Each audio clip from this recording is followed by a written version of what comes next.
성경을 읽다 보면은 많은 기도문이 등장을 합니다.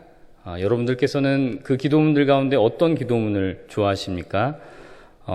예수님께서 직접 알려주신 주기도문 있습니다. 또 지난주일 설교 말씀이었던 야베스의 기도도 있죠. 기타 등등 수많은 믿음의 선배들이 간절한 마음으로 하나님께 올려드린 그 기도문이 성경 곳곳에 포함되어서 우리들에게 기도의 본을 보여주고 있습니다. 그 기도들 가운데 어느 것 하나 간절하지 않은 기도 없겠지요. 그 가운데 하지만 오늘 우리가 읽은 히스기야의 이 기도는 기도의 내용이나 또 기도를 드리는 그 모습이 참으로 절박하고도 독특하여서 우리의 눈길을 끌고 있습니다. 히스기야 왕이 어떤 편지를 받은 모양입니다. 편지를 받은 히스기야 왕은 그 편지를 받아서 읽고 나서 즉시 성전으로 올라가게 됩니다. 그리고 14절의 말씀과 같이 그 편지를 여호와 앞에 펴놓고 기도를 드리는 것이죠.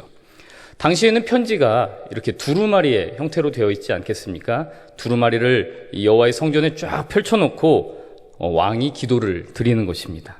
하나님, 이것 좀 보십시오. 하나님, 이 편지에서 하나님을 비방하는 이 말을 좀 들으십시오. 그리고 우리를 구원하여 주옵소서. 이렇게 히스기야는 기도하고 있는 것입니다.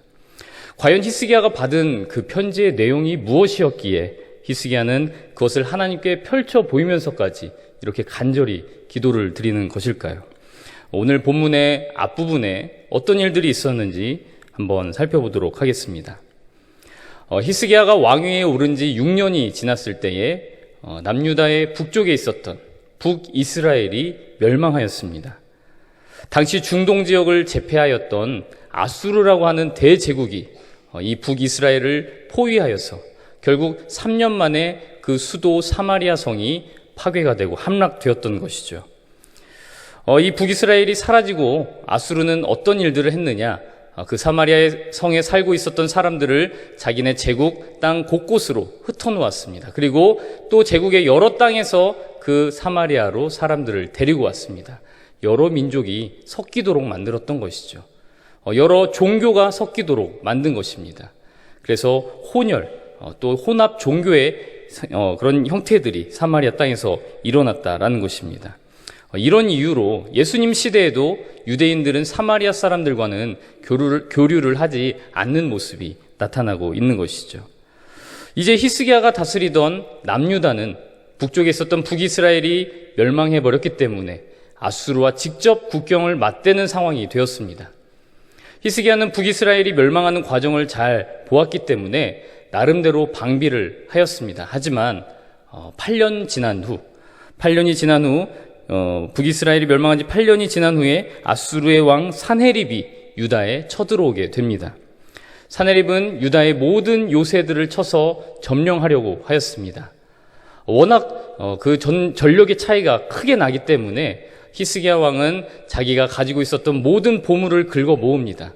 왕궁의 곳간에서 또 여호와의 성전에서 금을 은을 팍팍 긁어 모아서 다 히스기야가 사네립 왕에게 바치고서는 내가 잘못했으니 제발 그만 물러가 달라고 그렇게 부탁을 하는 것이죠. 그럼에도 아수르 왕은 그 은과 금을 받았음에도 부하 장수들을 시켜서 대군을 이끌고 예루살렘 성으로 올라가도록 명령을 하였습니다. 히스기야는 이제 피할 수 없는 그 전쟁 앞에서 성 밖에 있는 물 근원들을 다 막아서 적군들이 물을 얻지 못하도록 만들고 또 성벽을 보수하고 망대를 다시 쌓고 무기와 방패를 많이 만들어서 전쟁을 대비하였습니다. 드디어 아수르 왕이 보낸 부하 장수 중에 랍사게라고 하는 사람이 예루살렘 성에 도착하였습니다. 도착하자마자 전투를 벌이는 것은 아니죠. 랍사게라는 사람이 혼자 나와서 예루살렘 성에 있는 사람들에게 들으라면서 큰 소리로 말로써 기선제압을 먼저 합니다. 열왕기하 18장을 읽어보시면 랍사게가 한 말이 길게 나와 있는데 무려 16절이나 걸쳐서 말씀이 나와 있습니다. 아수르의 왕도 아니고 그저 한낱 부하 장수인 이 랍사게의 말이 이렇게 성경에 길게 나와 있다는 것은 그가 하는 말들이 굉장히 우리들이 들을 때에 의미를 두고서 읽어야 한다는 것을 알려주는 것입니다. 시간 관계상 그 16절을 다 읽어볼 수는 없겠지만 대략 요약을 해보면 이렇습니다. 먼저 랍사게는 어찌하여 너희가 아수르를 반역하고 애굽을 의지하느냐, 이렇게 왜 아수르를 의지하지 않고 애굽을 의지하냐고 말을 합니다. 유다는 어쨌든 약수국이었거든요. 그래서 강한 나라 어딘가를 의지해야만 했었는데 아수르를 의지하다가 이제 애굽을 의지했다, 랍사게가 지적하고 있습니다. 열왕기상 18장 7절을 보면 여호와께서 그와 함께 하심에 그가 어디로 가든지 형통하였더라. 저가 아수르 왕을 배반하고 섬기지 아니하였고, 이렇게 되어 있습니다. 히스기야와 애굽과의 관계가 정확히 어땠는지는 성경에 나와 있지는 않지만 최소한 아수르를 처음에는 섬기다가 어느 시점부터는 아수르를 더 이상 섬기지 않았다, 이것을 우리가 알 수 있는 것이죠. 랍사게는 이것을 구실로 지금 예루살렘을 치러 올라왔다라고 말하고 있는 것입니다. 또 이런 말을 합니다. 우리 아수르는 하나님의 뜻에 따라 너희를 치러 왔다. 이게 무슨 말일까요? 굉장히 의아하지 않습니까? 오히려 반대로 말을 해야 맞을 것 같은데, 예루살렘 성 안에 있는 사람들이 아수르를 향해서 우리는 하나님의 뜻에 따라 너희와 싸운다, 이렇게 해야 맞을 것 같은데, 그게 아니라 아수르 부하 장수가 예루살렘 사람들에게 우리는 하나님의 뜻에 따라 예루살렘을 치러 왔다라고 말을 하는 것입니다. 이게 무슨 말인지 설명을 드리자면, 히스기야가 어떤 일들을 했는지 조금 살펴보아야 합니다.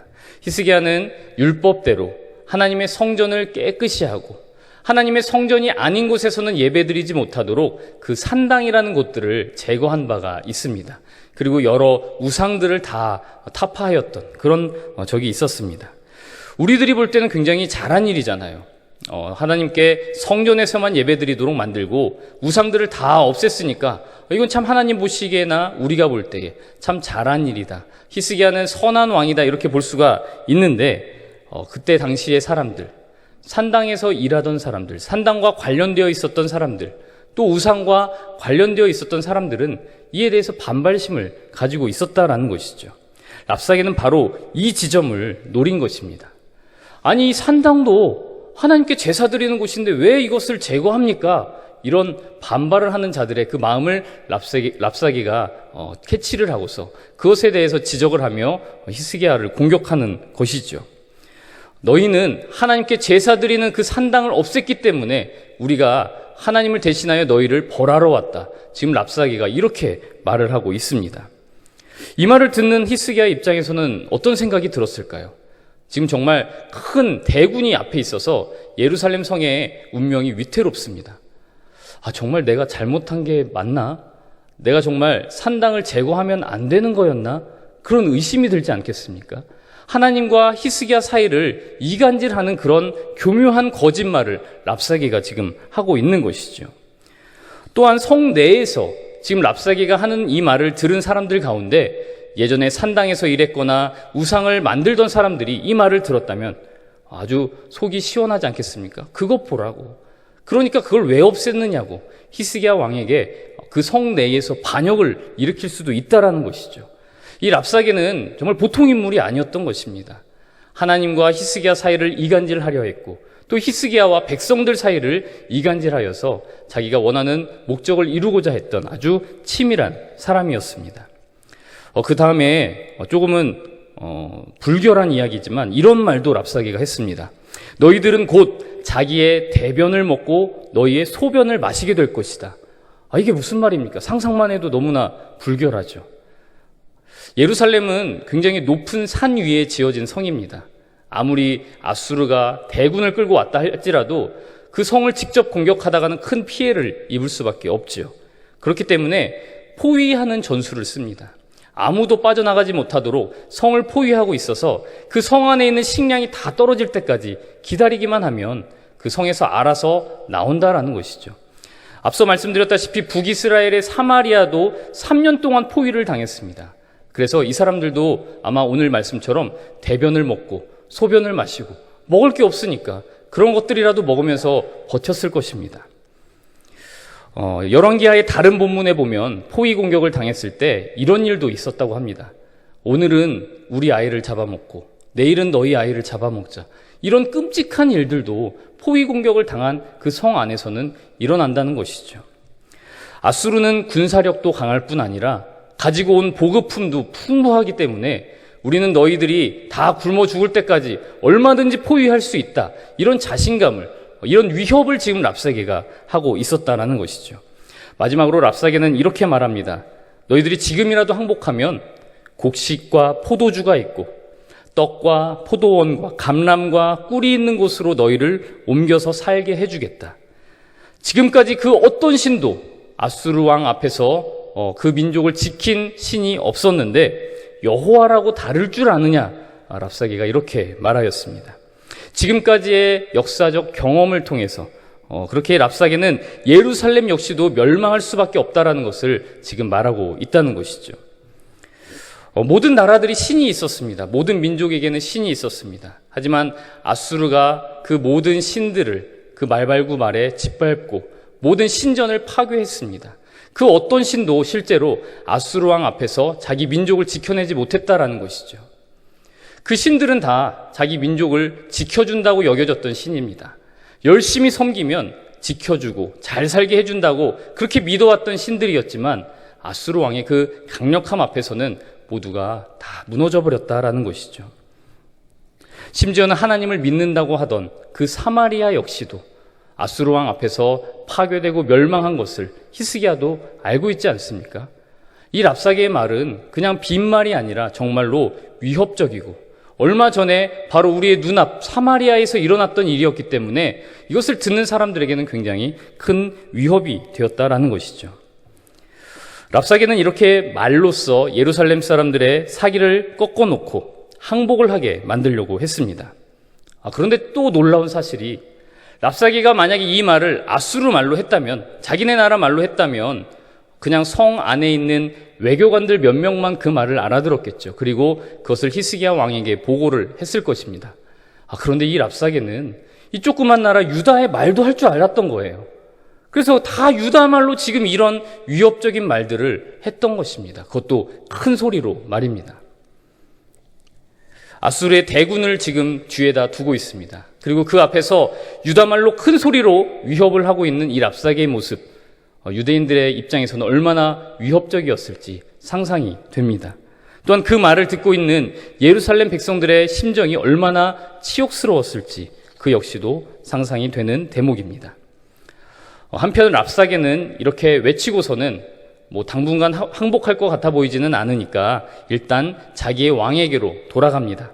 아수르 왕이 굉장히 큰 전투를 준비하고 있었거든요. 그래서 랍사게도 그곳으로 병력을 이끌고 합류하여서 아수르 왕이 싸우는 그 싸움에 참가를 합니다. 이제 아수르 왕이 다른 큰 전투를 준비하고 있으니까 가면 되는데 아수르 왕은 그냥 가면서도 편지를 하나 써놓고 갑니다. 예루살렘이 혹시나 안심할까 봐. 너희들 지금 우리가 잠시 군사를 물렸다고 해서 안심하지 마라. 너희들 우리가 다 전쟁을 마치고 돌아오면 또 포위할 거다. 이런 위협을 하기 위해서 편지를 썼다라는 것이죠. 이 편지의 내용은 오늘 본문의 바로 앞인 10절부터 13절까지의 말씀에 나와 있습니다. 그 중에서 우리 이 시간 10절과 11절만 함께 봉독해 보도록 하겠습니다. 10절과 11절 봉독해 보겠습니다. 시작. 너희는 유다의 왕 히스기야에게 이같이 말하여 이르기를 내가 믿는 내 하나님이 예루살렘을 아수르 왕의 손에 넘기지 아니하겠다 하는 말에 속지 말라. 아수르의 여러 왕이 여러 나라에 행한 바 진멸한 일을 내가 들었나니 내가 어찌 구원을 얻겠느냐. 그렇습니다. 앞서 랍사게가 예루살렘 성 앞에서 외쳤던 말과 굉장히 비슷한 말을 하고 있죠. 하나님이 지켜주신다는 말에 속지 말아라. 이미 모든 신들이, 모든 민족들이 우리 앞에 무너졌다. 그러니 여호와도 너희들을 지켜줄 수 없을 것이다. 이런 위협이 히스기야에게 도달한 것입니다. 히스기야 왕은 바로 그 편지를 펼쳐놓고 지금 성전에서 하나님께 기도를 드리고 있는 것이죠. 우리들의 삶 가운데서도 오늘 본문에서 히스기야 왕이 받았던 그런 비슷한 편지를 받을 때가 참 많이 있습니다. 꼭 편지의 형태를 띠고 있지는 않다 하더라도 여러 모양과 여러 채널을 통해서 우리들에게 그런 메시지들이 들어오고 있다라는 것이죠. 세상의 문화와 세상의 여러 풍조가 우리들을 그렇게 위협해 오고 있다는 것입니다. 눈에 보이지도 않는 하나님을 믿는 우리들을 어리석다라고 말합니다.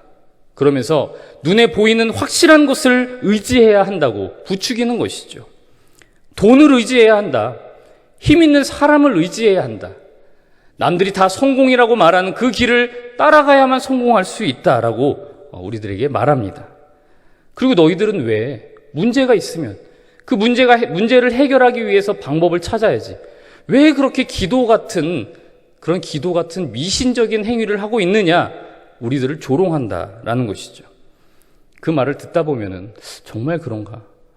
정말 기도는 아무 쓸모가 없는 것 같다라는 생각도 들고, 정말 남들이 다 따라가는 그 길을 나는 왜 안 따라가서 뒤처지는 것은 아닌가? 불안한 마음이 우리들 가운데 들어온다라는 것입니다. 그렇게 영향을 받고 물들어 간다라는 것이죠. 오늘날은 참으로 그리스도인 한 사람 한 사람, 또한 우리 각 교회마다 아수르 왕의 군대와 같은 그런 강력한 군대들이 우리들을 포위하고 있는 것 같은 그런 느낌을 받는다라는 것이죠. 신앙을 지키면 정말 이 세상에서 승승장구하며 잘 살아야만 하는데, 신앙을 지키면 지킬수록 이 세상에서 고립되는 것 같은 그런 느낌을 받을 때가 참 많습니다. 밖에서 들려오는 소식들도 어떻습니까? 한국의 기독교인들이 줄어들고 있다. 우리 초등학생들과 청소년의 복음화율이 한 자릿수로 떨어진 지가 오래되었다. 이런 불길한 소식들만 들려옵니다. 정말 교회는, 우리 기독교인들은 소멸하고 마는 것인가? 그런 절망감에 우리들을 빠뜨린다라는 것이죠. 다시 본문으로 돌아와서 예루살렘의 멸망은 이제 시간 문제인 것처럼 보입니다. 지금은 사네립 왕이 잠시 떠나갔습니다. 다른 전투를 하러 떠나갔지만 그 전투가 끝나게 되면 예루살렘을 포위하겠죠. 그리고 예루살렘은 사마리아처럼 끔찍한 고통을 당하다가 결국은 함락되고 말 것입니다. 히스기야가 이 상황에서 아수르로부터 나라를 지키려면 남아있는 방법이 몇 가지 없습니다. 첫 번째로는 외교적 역량을 총동원해서 애굽에 의지하는 수밖에 없겠죠.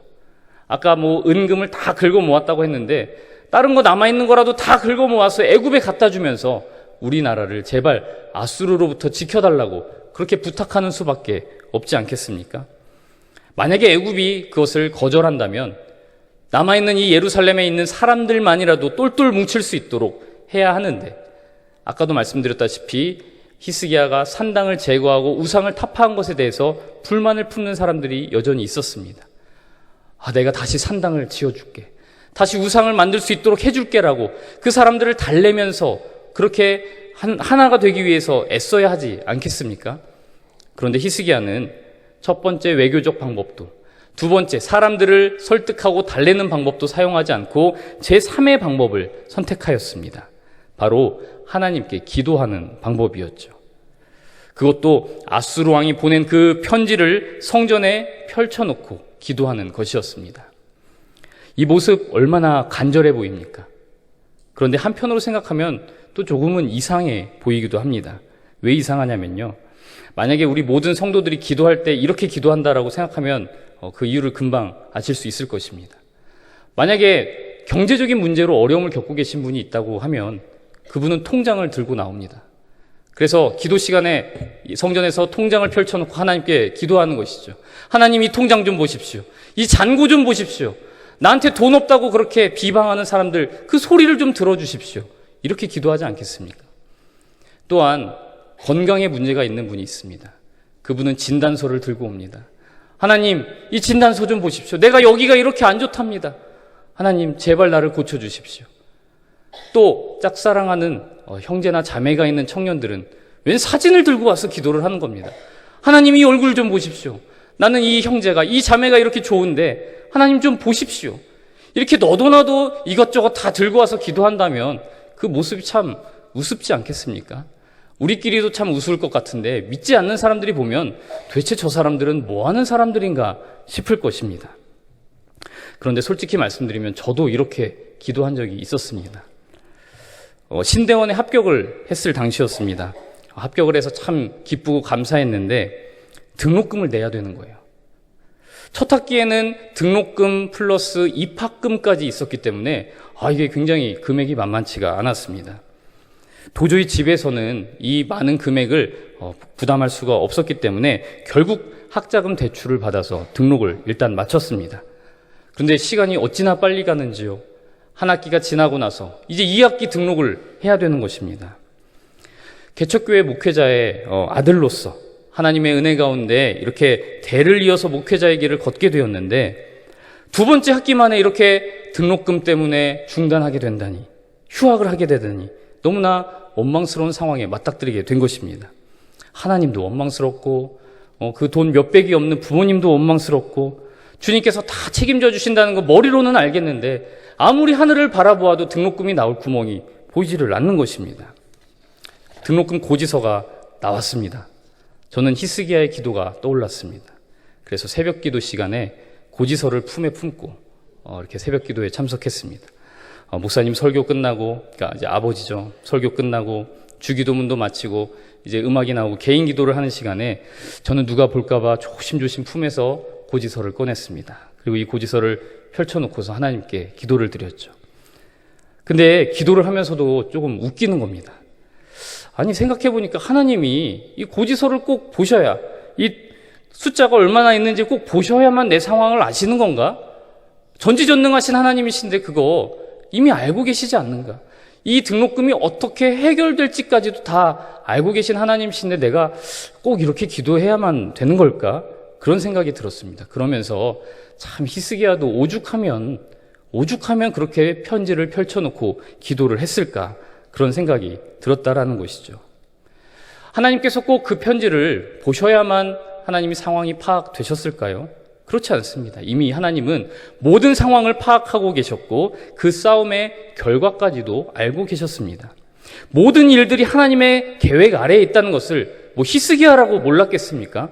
그러나 히스기야가 기도한 그 내용을 찬찬히 살펴보면 그가 그렇게 편지를 펼쳐놓고서 기도한 이유를 우리가 짐작할 수가 있습니다. 한번 다 같이 본문 17절과 18절을 봉독해 보도록 하겠습니다. 17절과 18절 말씀입니다. 시작. 여호와여, 아수르 여러 왕이 과연 여러 민족과 그들의 땅을 황폐하게 하고 또 그들의 신들을 불에 던졌사오니 이는 그들이 신이 아니요 사람의 손으로 만든 것 곧 나무와 돌뿐이므로 멸하였나이다. 아멘. 히스기야는 아수르 왕에게 패배한 민족들의 신과 이스라엘의 여호와 하나님이 전적으로 다른 존재라는 것을 분명히 믿고 있었습니다. 다른 민족들이 믿는 신은 그냥 말 그대로 우상에 불과했습니다. 사람이 나무를 깎아서 만들고 돌을 쪼아서 만든 그냥 아무것도 못하는 우상에 불과했다라는 것이죠. 그러니까 아수르 왕의 그 강력함 앞에 그 신들은 그냥 불에 던져질 수밖에 없었던 것입니다. 그러나 히스기야는 그룹들 위에 계신 이스라엘의 하나님 여호와는 천하만국의 홀로 하나님이심을 잘 알고 있었고 굳게 믿고 있었습니다. 다른 신들은 아수르 왕이 편지를 보내도 읽을 수가 없죠. 눈이 없기 때문에, 귀가 없기 때문에 그들은 편지를 보내도 읽을 수가 없습니다. 하지만 여호와 하나님께는 눈이 있으시고 귀가 있으시기 때문에 그렇게 편지를 들고 와서 하나님께 간절히 기도드리면 하나님은 그 편지를 읽으시고 그 말을 들어주신다라는 것을 히스기야는 분명히 믿고 있었던 것입니다. 랍사게가 아무리 치밀한 말로, 교묘한 말로 그렇게 비방을 한다 할지라도 귀가 있으신 하나님께서는 그 모든 말을 들으시고 대책을 세우고 계셨다라는 것입니다. 아직 전투는 시작되지도 않았습니다. 그냥 랍사게가 왔다 갔을 뿐이죠. 편지가 한 통 왔을 뿐입니다. 아무리 많은 군사들이 예루살렘 성을 둘러싸고 서 있다 할지라도 그들과 부딪혀 봐야 결과가 어떻게 될지 알 수 있는 것입니다. 그런데 이미 패배한 사람처럼 덜덜 떨면서 아무것도 하지 못하고 있으면 그거 참 답답한 노릇 아니겠습니까? 그런데 바로 우리의 모습이 그럴 때가 있다는 것이죠. 아직 부딪혀보지도 않았는데, 전투는 시작되지도 않았는데 이미 그들의 위협과 회유에 너무나도 우리의 마음을 다 빼앗겨버려서 싸워보지도 않고 패배할 때가 참 많이 있습니다. 만약에 우리 가정을 아수르 군이 둘러싸고 있다고 그렇게 보게 되면, 만약에 우리 가정에 이 자녀가 어릴 적에는 그리도 교회를 좋아하고 교회 와서 살던 그 자녀가, 부모님 따라서 교회를 잘 오고 부모님 말씀에 순종하던 그 자녀가 언젠가부터는 마치 랍사계의 그 위협과 회유에 넘어간 것처럼 교회를 멀리하고 부모님 말에 반기를 들고 그렇게 하고 있습니까? 아유, 요새 다른 집들도 다 그래요. 괜히 교회 가자고 강요하면은 반발만 더 하니까 그냥 다 놔두세요. 다른 집도 그래요. 이런 말에 위로 아닌 위로를 얻고 계십니까? 아니죠. 우리는 그런 말에 위로를 얻고 그냥 아무것도 하지 않는 것이 아니라 자녀들 이름이라도 종이에 크게 써서 성전에 가지고 나와 펼쳐놓고 기도를 해야 한다라는 것입니다. 하나님 보십시오. 하나님을 사랑하던 이 자녀들의 이 이름을 보십시오. 신앙보다는 세상에서 성공하는 것이 더 중요하다고, 교회에 오는 것보다 내 삶에 내 행복이 더 중요하다고 그렇게 여기면서 지금은 정신을 못 차리고 있지만 하나님이 없는 성공이 무슨 성공이며 하나님이 없는 인생에 무슨 의미가 있습니까? 하나님 눈이 있으시고 귀가 있으신 하나님께서 다 보고 계시고 다 듣고 계시는 줄로 믿사오니 주님 품으로 이 자녀들 돌아오게 하옵소서. 우리들은 펼쳐놓고 기도해야 한다는 것입니다. 히스기야의 기도를 하나님께서 들으셨습니다. 그리고 즉각 응답을 주셨습니다. 내가 너의 기도를 들었다. 내가 나와 나의 종 다윗을 위하여 이 성을 보호하여 구원하리라. 34절 말씀에 나와 있습니다. 그리고 그날 밤 여호와의 사자가 아수르 진영에서 군사 18만 5천을 쳐서 다 죽였다라고 되어 있습니다. 사네립 왕은 간신히 목숨만 부지하여서 본국으로 돌아갑니다. 다른 민족과 다른 신들은 다 파죽지세로 물리쳤던 아수르 군대가 예루살렘과 여호와 하나님 앞에서는 싸워보지도 못하고 그렇게 패배했다라는 것이죠. 오늘날 우리들을 포위하고 있는, 우리들을 둘러싸고 있는 그 세력들도 마찬가지입니다. 그들은 우리로 하여금 낙심하여 기도하지 못하게 하고 패배의식에 빠져서 신앙심이 약해지며 교회로부터 멀어지게 하려는 그런 작전을 써왔습니다. 예나 지금이나 마찬가지입니다. 그러나 예수 그리스도께서 사망과 죄의 모든 권세를 이기셨고 지금도 우리들이 힘을 잃지 않고 여호와 앞에 편지를 펼쳐놓고 기도하도록 우리들에게 힘을 주고 계십니다. 즉각 기도를 했는데도 그 아수르의 군사들이 사라지지 않습니까? 계속해서 우리를 포위하고 있습니까? 그러나 하나님께서는 우리들이 그 포위 가운데서도 견뎌낼 수 있도록 임마누엘의 하나님께서 우리와 함께하고 계시다라는 것이죠. 심지어는 어떻게 기도해야 할지도 모르는 그런 사람들에게도, 그런 사람도 하나님 앞에만 나오면 성령님께서 말할 수 없는 탄식으로 우리를 위하여 친히 간구하신다고 하였습니다. 그리스도 예수께서 하나님 우편에서 우리를 위하여 간구하신다고 하였습니다. 이 삼위일체 하나님만이 우리가 유일하게 의지할 수 있는 분이다. 이것을 신구약 성경에서 우리들에게 알려주고 있는 것이죠. 이제 잠시 후에 우리들도 기도를 하게 될 것입니다. 마치 아수르 군대와 같은 문제들을 놓고서 우리가 하나님 앞에 이제 기도를 하게 될 텐데, 하나님께서는 우리가 하나님 앞에 펼쳐놓는 그 모든 기도를 오늘도 반드시 들어주실 것입니다. 우리의 가정, 우리의 교회, 우리의 나라를 하나님의 열심으로 반드시 지켜주실 것입니다. 내가 너의 기도를 들었노라. 내가 나와 나의 종 너희를 위하여 이 성을 보호하며 이 교회를 보호하여 구원하리라.